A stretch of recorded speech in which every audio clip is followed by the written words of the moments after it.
Welcome to Conversations the World Over. I'm Raymond Arroyo.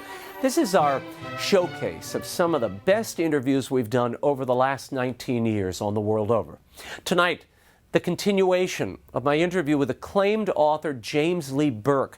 He's the winner of 2 Edgar Awards, which is quite an honor, and he's created some of the most memorable characters in crime fiction. Dave Robicheaux and Billy Bob Holland, to name a few. I spoke with him at his home in New Iberia, Louisiana. It was really an honor for me, and he remains one of my favorite authors. Here's part 2 of my exclusive conversation with James Lee Burke. I want to talk about where this foray into crime fiction started. This was a suggestion of a friend, correct? Yeah.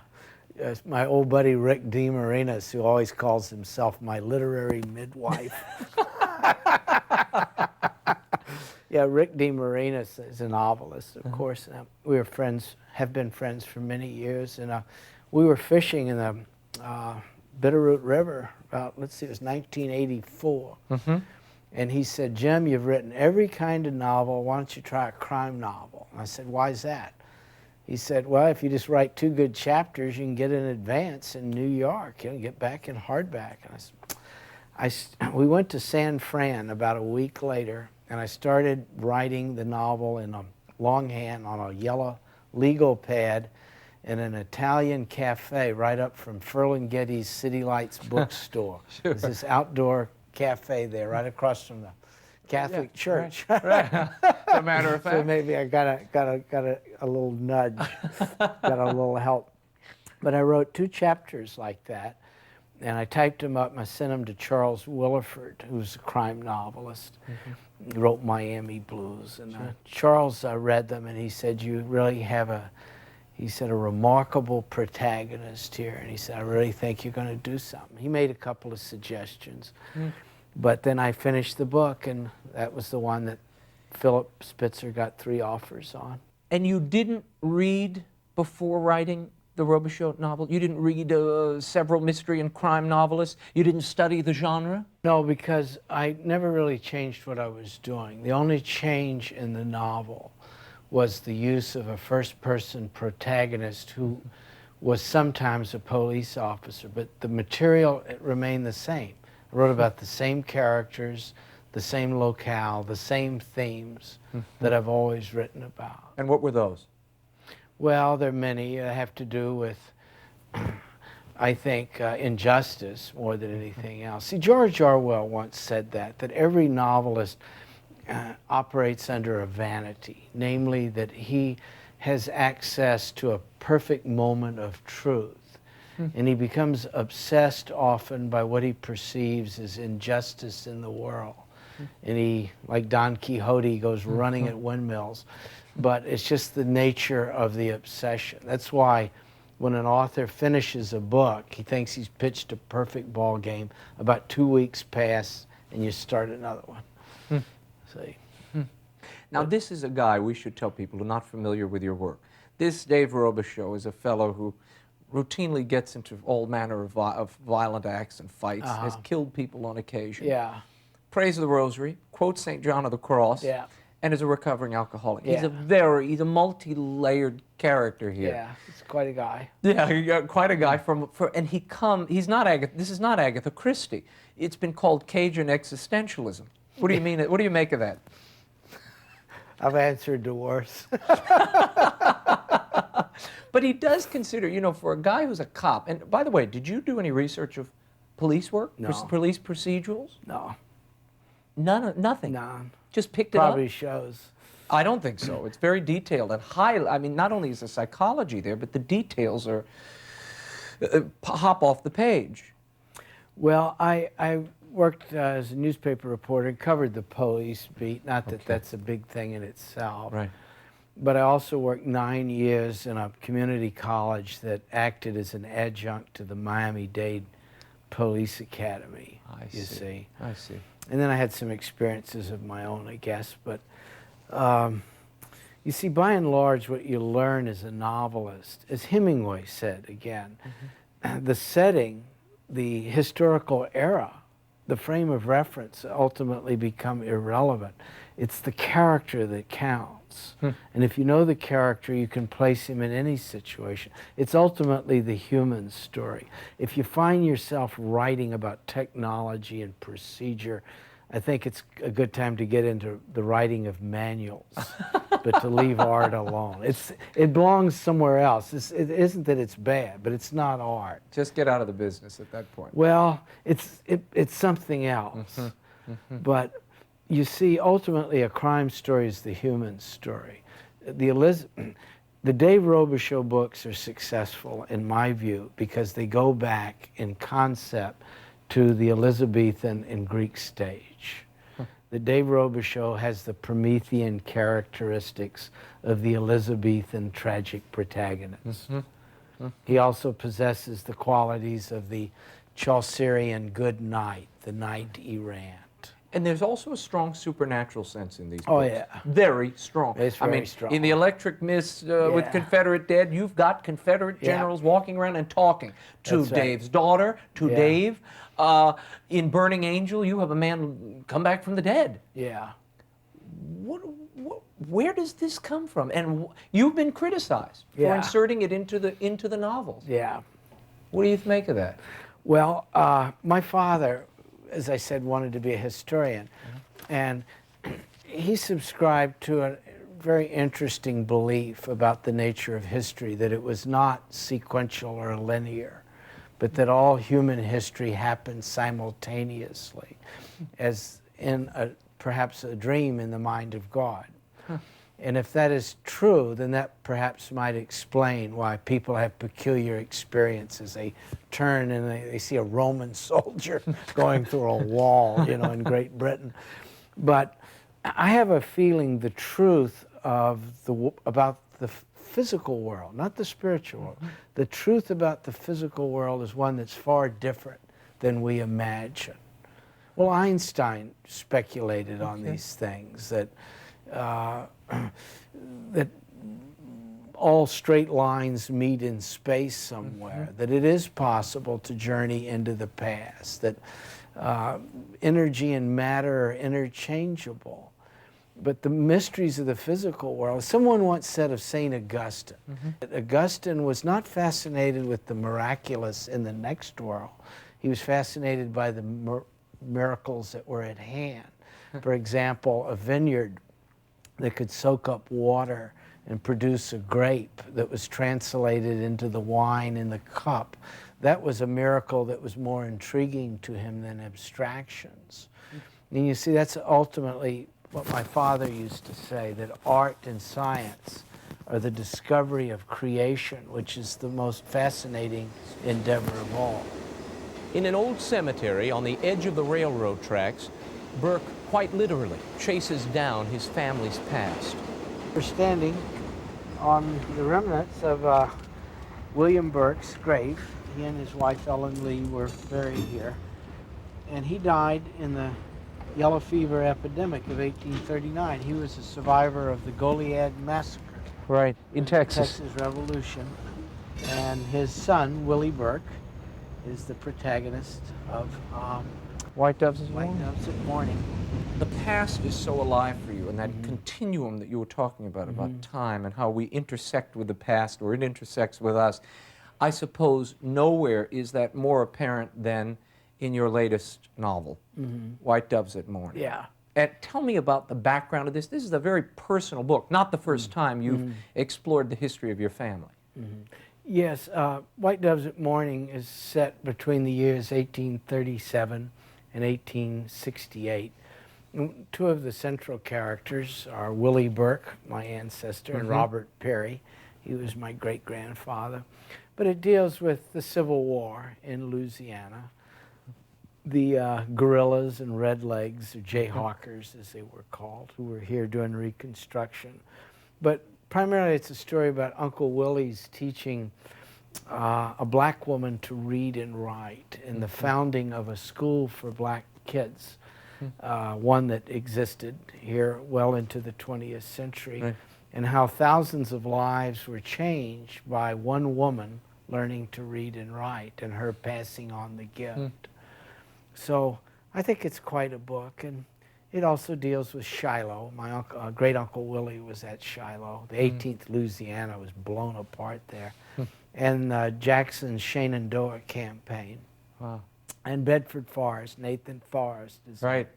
Oh, it's quite a cadre of characters. Yeah, there's some great characters. And the founding of Angola Prison. You see, Angola Pen was originally a plantation, but the owner of Angola Plantation was the innovator of the convict lease system. And it was a terrible system, very inhumane, and it was used to replace the slave system. So suddenly there was this enormous source of cheap or free labor in the form of convicts. I think the great flaw in the inception of the Republic was, as Lincoln said in his essay, The Wolf's Dictionary, is that there were those who chose to make their fortunes off of the labor of others. And you see that's still with us today. The plantation system's gone, but it's here in other ways. You know, as I read this novel, as I've read others, Shimmer and Rose and others, where you've explored the past of your own family, it draws to mind the almost eradication of the history, particularly in the South. Some of the Confederate museums closing down, plaques being taken away, statues knocked down. Your thought of that, if you will, revision of history and eradication of the recent past? Well, I guess we can think of revisionism on several levels, but beginning in the 1960s, revisionist historical writing became a fashion, and it was based on dismembering people retroactively. And to me, it's bad scholarship at best. At worst, it's putting your cultural heritage into a tree shredder. Shelby Foote put it much more eloquently than I could, I think. He said, there is no sin in the Confederate flag. The flag did not commit an evil deed. He said, the sin is the fact we have allowed hateful men to acquire it. The Klan, these groups out in Idaho, these misanthropes and sociopaths.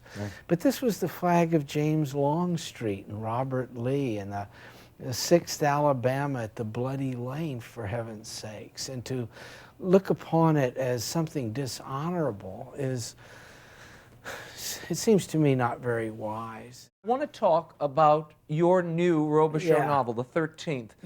Jolie Blonde's Bounce. Ooh, it's a mouthful.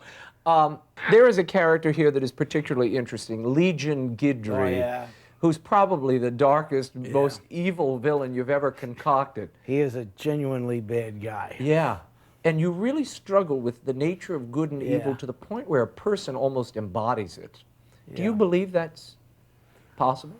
Yeah, I think so. I think they're individuals. I've known a handful who would qualify as genuinely evil people. We use the term psychopath, sociopath.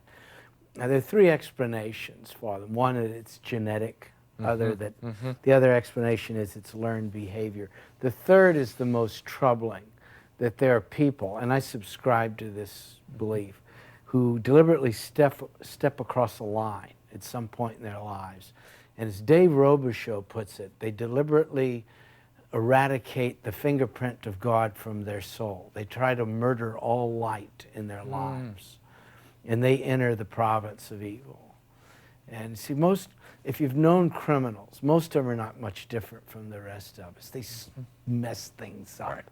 Dave says they have banana peels for fingers. They break into jail. They're kind of like lovable losers, you know. But they're just misfits, you know. And if you turned them all loose, it wouldn't make much difference. There's another group who are no more welcome in jail than they are in our communities. And these are the bad ones. They're different from the rest of us. How do you first approach one of these books?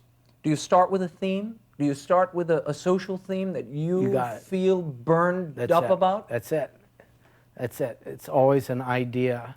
And the idea finds a place, it finds a scene, but that's how it starts. It always starts with a scene. It's a moment. And we should tell people these are not Pollyanna mysteries. This isn't Agatha Christie. They're not clean.